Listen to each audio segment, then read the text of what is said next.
안녕하세요. 한 주간 동안도 묵상과 함께 수고 많으셨습니다. 오늘 이제 7번째 주간의 마지막 날, 7째 날 묵상 함께 나누겠습니다. 오늘은 함께 나누기가 주제입니다. 주제, 함께 나누기. 우리가 받은 은혜, 말씀, 가진 재능, 달란트 흘려보내야 하는 거죠. 이것이 함께 나눠질 때 열매를 맺게 되고 또 나에게도 은혜가 새롭게 충만해지게 됩니다. 오늘 주일입니다. 하나님 앞에 나아가시면 일단 나누는, 내게 있는 것들이 뭔지 함께 나누는 시간 풍성하게 많이 가져보시기 바랍니다. 자, GTS 묵상은 역동성 있는 신앙생활과 함께 매일매일의 삶 속의 변화와 발전을 만들기 위해서 만들어졌습니다. 신앙과 삶이 하나가 돼서 발전해 가는 거죠. 우리 아이들은 신앙생활과 함께 또 학습 능력을 키우는데 도움을 될 수 있도록 만들어졌습니다. 그래서 구조를 5-7+2로 정했는데요. 5는 그림을 보고 분석하고 이것을 통해서 우리의 생각이 활성화될 수 있게 하는 겁니다. 또 7은 7가지 주제입니다. 오늘은 함께 나누기가 주제죠. 이 주제를 기억하면서 그날 살아가면 우리의 삶에 변화가 있고 발전이 있습니다. 2는 질문 만들기와 또 영감 얻기가 되겠습니다. 내 감정이나 내 생각을 가지고 사는 것보다는 항상 주님이 주시는 영감을 가지고 사는 것이 훨씬 더 좋거든요. 그래서 항상 우리가 뭘 하든지 순간순간 묵상, 그리고 주님 어떻게 할까요? 주님이라면 어떻게 하시겠습니까? 그래서 항상 이렇게 질문하고 주시는 영감을 얻을 수 있는 것이 중요합니다. 5-7+2. 자, 오늘도 그림 분석부터 정리하겠습니다. 자, 이 그림을 보면 밑에 제목이 붙어 있어요. 전도하는 바울 사도. 네. 저는 제목을 조금 바꿔서 정해봤는데요. 바울을 통해 흘러가는 복음, 이렇게 적어봤습니다. 의미는 복음은 시냇가에 흐르는 물과 같다. 물은 멈추면 안 된다. 물이 멈추면 이게 이제 썩거나 아니면 옆으로 흘러 넘치게 되는 거죠. 물은 계속 흘러가야 한다. 물이 흘러가면 모든 것이 살아나게 되죠. 네. 자, 두 번째는 분석입니다. 그래서 복음은, 말씀은 물과 같아요. 그래서 이게 내 안에 와서 딱 머물러 있으면 안 되고 또 다시 누군가에게 흘려보내는 것이 중요하죠. 자, 분석해 보겠습니다. 보이는 부분과 보이지 않는 부분. 이 그림에서 보이는 부분은 설교하는 바울의 모습, 또 듣는 사람들, 그리고 건물, 또 건물과 그 기둥들이 아주 잘 만들어져 있고요. 그리고 바울이 서 있는 단, 그리고 올라가는 계단, 이렇게 돼 있습니다. 또 건물과 건물 사이를 보면은 하늘도 보이고요. 네, 저 뒤에 나무숲도 보입니다. 자, 그리고 보이지 않는 부분에는 바울이 전하는 말씀의 내용은 무엇인가? 그거 안 보이고요. 그 다음에 복음 전하는 바울의 마음, 또 이 말씀을 듣는 사람들의 그런 환경, 여기 모인 사람들은 누군지, 또 그리고 이들의 마음. 무엇보다도 이 말씀을 들은 사람들의 결과가 보이지 않죠. 결과. 이들은 이 말씀을 듣고 어떻게 했을까? 자, 결과가 어떻게 되었을까? 자, 세 번째입니다. 그림에서 가장 중요한 것은 무엇인가요? 말씀을 전하는 것이다. 저는 그렇게 적었습니다. 여기서 가장 중요한 것은 하나님의 말씀이 전달되고 있다는 것이죠. 그래서 이것을 듣는 사람 중에 구원받은 자도 있었을 것이고, 또 그러니까 이 말씀이 흘러가는 것, 이게 아주 중요합니다. 자, 연상법 훈련입니다. 눈 감아 보시고요. 자, 우선 그림을 한번 쭉 떠올려 보십시오.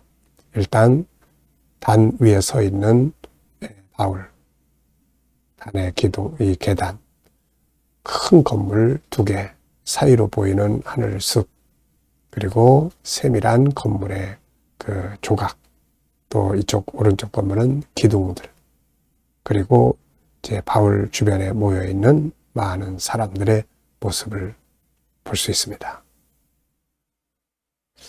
자, 이 그림을 보시면서 그림과 관계된 성경을 또 한번 생각해 보시죠. 일단 디모데후서 4장 1절로 2절 바울 자신이 때를 얻든지 못 얻든지 말씀을 전파하라고 디모데에게 이야기를 했죠. 그리고 또 사도행전 20장 24절 주 예수의 복음을 전하는 일을 위해서는 목숨도 아끼지 아니한다. 복음에 대한 바울의 참 절대적인 각오죠.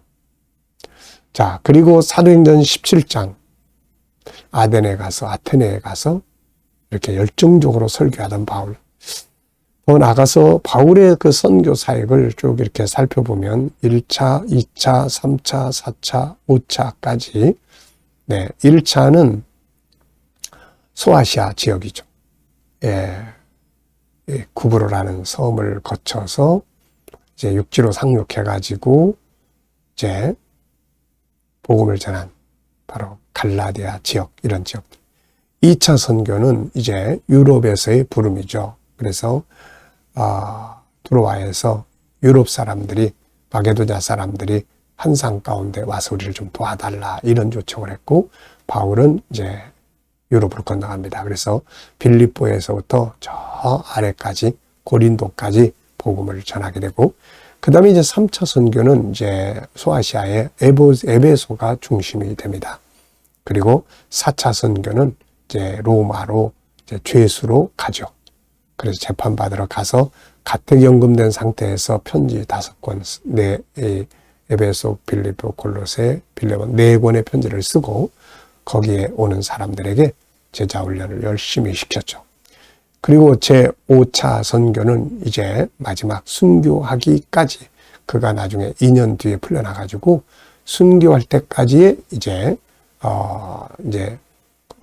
복음을 전하고 개척한 교회들을 돌아보고 또 서바나까지, 스페인까지 갔다는 말도 있고 그렇습니다. 그리고 나서 로마에 와서 이제 순교를 당함으로써 전도의 여정이 마치게 됩니다. 자, 우리 아이들은 또 이 그림 속에서 수학 찾기. 초등학교에서는 수학 5개를 공부합니다. 도형, 또 그 안에 이제 또 연산, 그리고 측정, 규칙, 재료와 그래프라는 이 5가지의 주제를 공부를 하는데요. 이 그림 속에 이 5가지 쭉 한번 보시면서 살펴보시면 됩니다. 우리 아이들을 키우는 분들은 꼭 그림 속에서, 혹은 밥상에서, 혹은 밖에 어디 가가지고 놀러 가가지고 자연 속에서, 그 속에 들어있는 수학 다 있거든요. 그러면 쉬워집니다. 자, 상상력 키우기입니다. 이 그림 가운데 두고요. 앞에는 이제 주님을 만나는 바울을 그려볼 것 같습니다.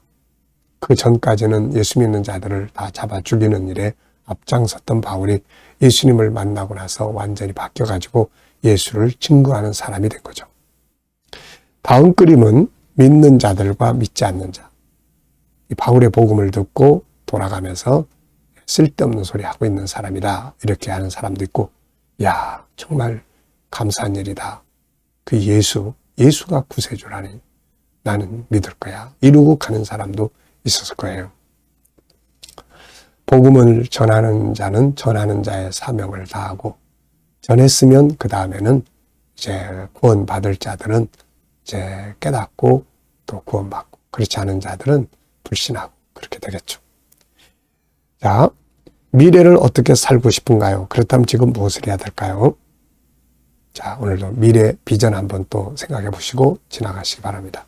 자, 본문 읽어보겠습니다. 디모데후서 4장 1절로 8절.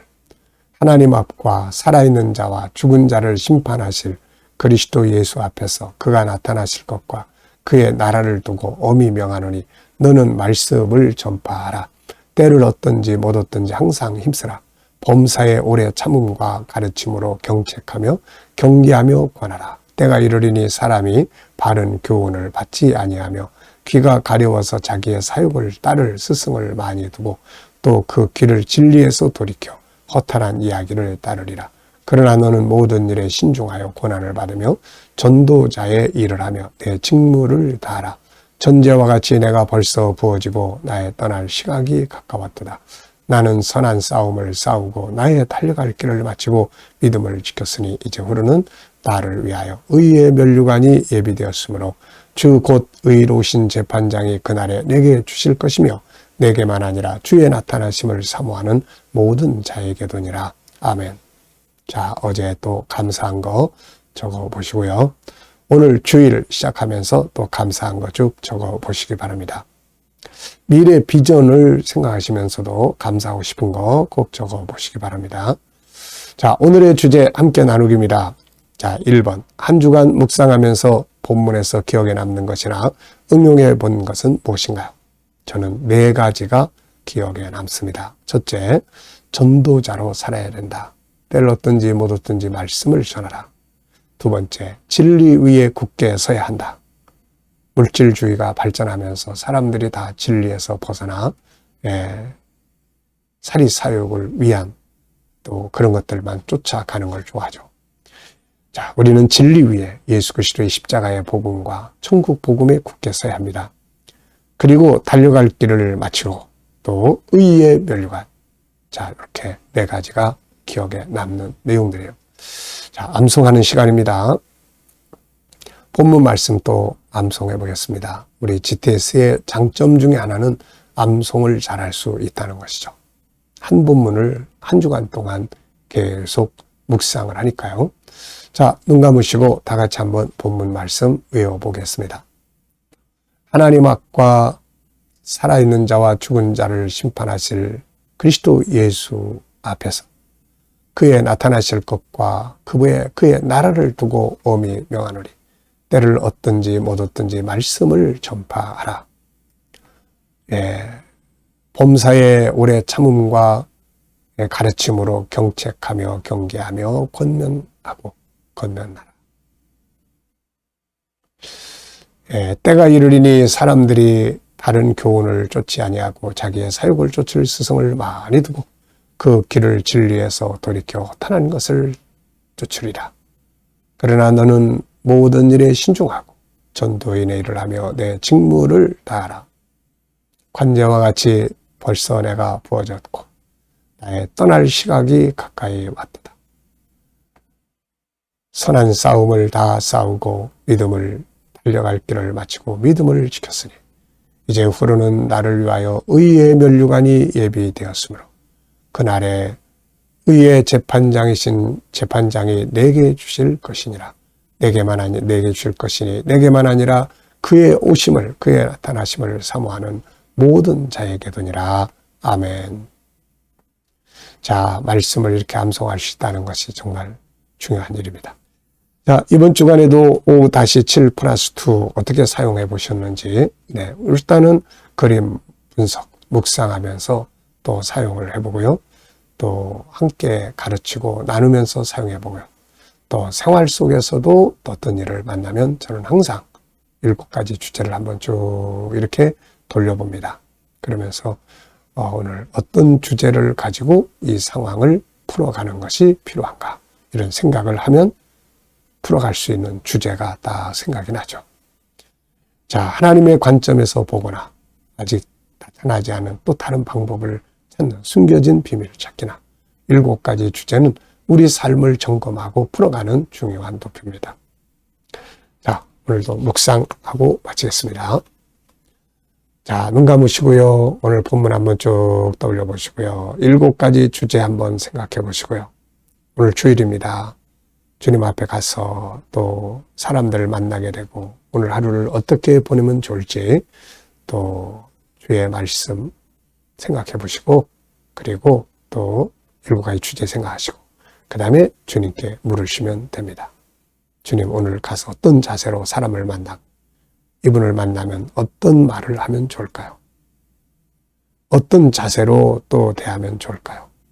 주님, 또 사용해야 될 말씀은 무엇인가요? 또 7가지 주제 중에 활용할 주제는 뭔가요? 그리고 기다려 보시면 떠오르는 영감이 있습니다. 내 감정이나 내 지식이나 내 생각이나 내 경험 이런 걸 중심으로 살면 그 테두리 안에 못 벗어납니다. 그런데 주시는 영감을 가지고 살면 그 테두리를 확 벗어나서 더 크고 더 넓은 세상으로 갈 수가 있습니다. 자, 오늘도 묵상과 함께 좋은 하루 되시기 바랍니다. 기도하고 마치겠습니다. 주님 감사합니다. 한 주간도 묵상에 함께한 모든 이들에게 은혜 베풀어 주시고 우리의 삶이 더 묵상 훈련 잘하게 하시고 익숙해져서 묵상하는 자는 형통하리라 하셨사오니 우리의 삶이 형통케 하여 주옵소서. 주님, 오늘 주일입니다. 주님 앞에 또 오늘도 나오는 모든 자들이 복되게 하여 주시고 오늘도 새롭게 이 제단에 구원받을 자들을 보내 주옵소서. 감사하며 예수님의 이름으로 기도하옵나이다. 아멘.